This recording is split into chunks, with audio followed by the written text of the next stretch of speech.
everyone. Thanks for joining us. I know some quick videos back to back almost, it feels like. Of course, some recent Doubleview news. I'll let Farshad introduce it, and we'll go from there. Farshad, first things first, how are Hi, Jason. Thank you for having me here again. you? I See told you you so it's not going soon. to be long before we announce something. So there you go. Well, good. Hopefully we can keep the momentum. Look, I'll throw it to you. So, obviously you guys have some results from that visible gold kind of sample you guys saw. Do you want to intro it to everybody else? Yes, actually, the reason we put our head on it to get this piece done, it was because of first, we announced the visible gold, but how do you know it? You gotta touch it. And the only way you can know it is by doing the assays. You can't believe how long I had to run and get this lab to get this one done for us. And we had to do it under a certain procedure that we put it in the news release. That one was a long one. Now we have proven that that was visible gold. We have that 2 point roughly 0.45 grams per ton over 1.15 meter. This is very significant. This is 10 times of what we had in the past. Zero point 0.2 grams is what you get in porphyries. That's very significant. Plus, we didn't know what the copper amount is. We were just guessing a few little percentage, which was significant. We send this out so people know that's the piece that we have in this drill hole above and bottom of it. We send the photos right on our website. I put the photos that we're getting in that zone right next to the news release. Don't forget about that. So it shows what we're looking at. I'm not saying the whole hole is going to be looking exactly the same, but there you go. I send it from somewhere in the mineralization so we know what we have. Still, we haven't got the assays yet, but I'm really, really bullish on that. Now you're looking for a teaser, I'll give you a teaser.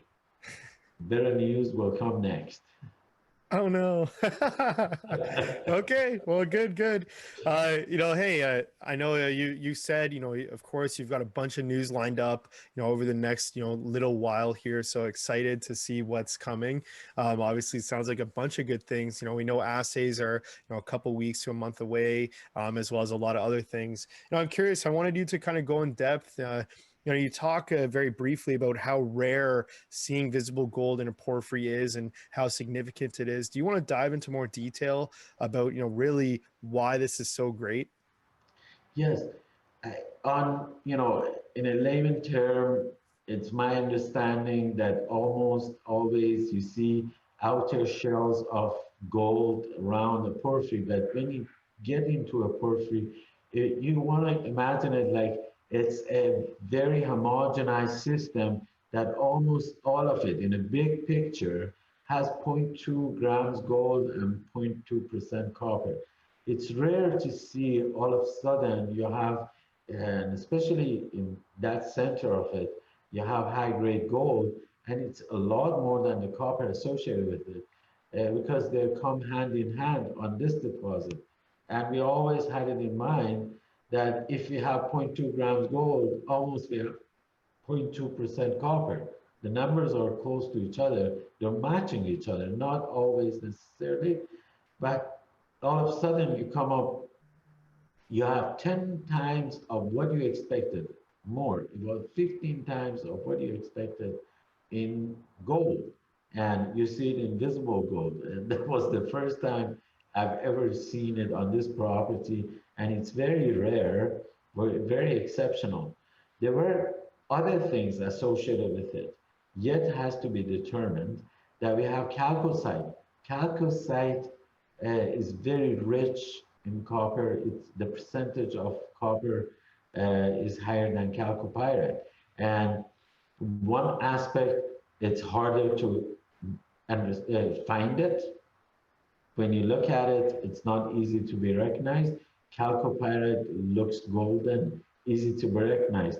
Now we know we have copper that yet we have to associate the name chalcocite to it, but I'm confident we can do it in the next little while and show it to people that we have chalcocite. Chalcocite, I believe, is more than 70% copper.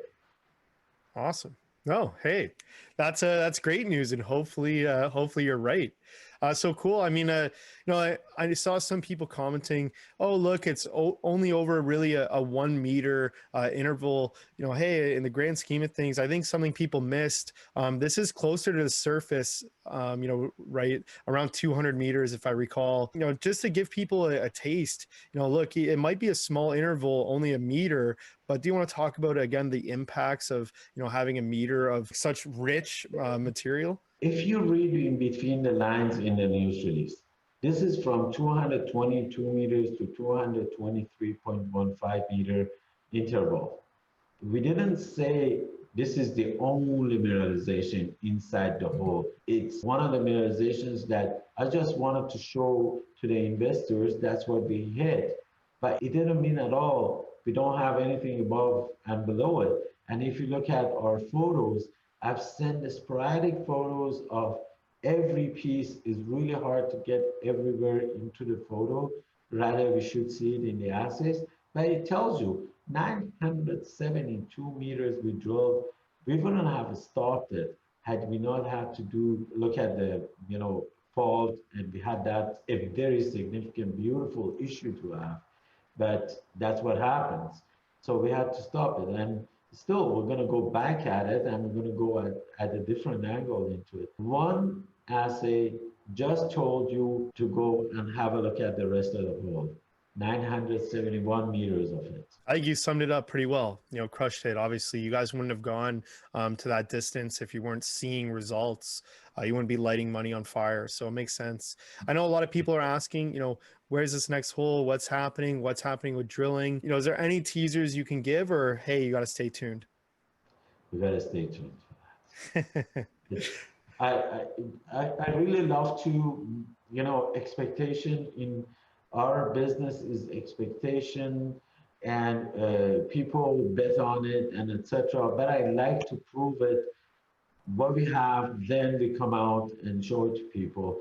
I love success, and I believe the path that I've taken in developing this deposit to show the volume of it and move outside the comfort zone of myself and all the other geos that we are working together should work for our people, for our shareholders, and increase the value by surprises rather than tell them and then, when we are empty-handed, we're empty-handed, but come with a handful and show them what we have.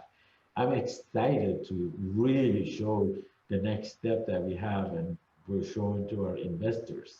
When can people expect to hear about that next step? Very soon. I like to conclude it. And once we are at the stage that we concluded, we say we did it. That's what I like to say and show people. I like to show people the mineralization, if they exist in the next holes, and what we've done, it remains to be seen. So I'm very, very excited. All right. Well, we'll leave it there. Look, I pushed you enough. Is there anything else you wanted to say about this news release before we go forward? Yes, we got other events happening at the same time, apart from the drilling. We will show people, and they're going to be excited. They're going to really see what we are doing in here at Doubleview, and some more things like coming at the end of the year. I'm hoping that is going to materialize. I'm very confident I will. This is again beyond the drilling that we do, and we bring it to them. We're going to have good events happening to us. It's 3 months of work now congested into the next 1.5 to 2 months. Well, look, it's gonna hopefully a good Christmas for everybody. So we'll leave it there. You said soon. Hopefully, we're doing another video sooner than even I would think, which would be great. But look, we'll leave it here. Of course, if there's any questions, people can throw them in the chat, and I'll try and get them answered on the next video. But Farshad, thanks so much. Thank you, Jason, for having me.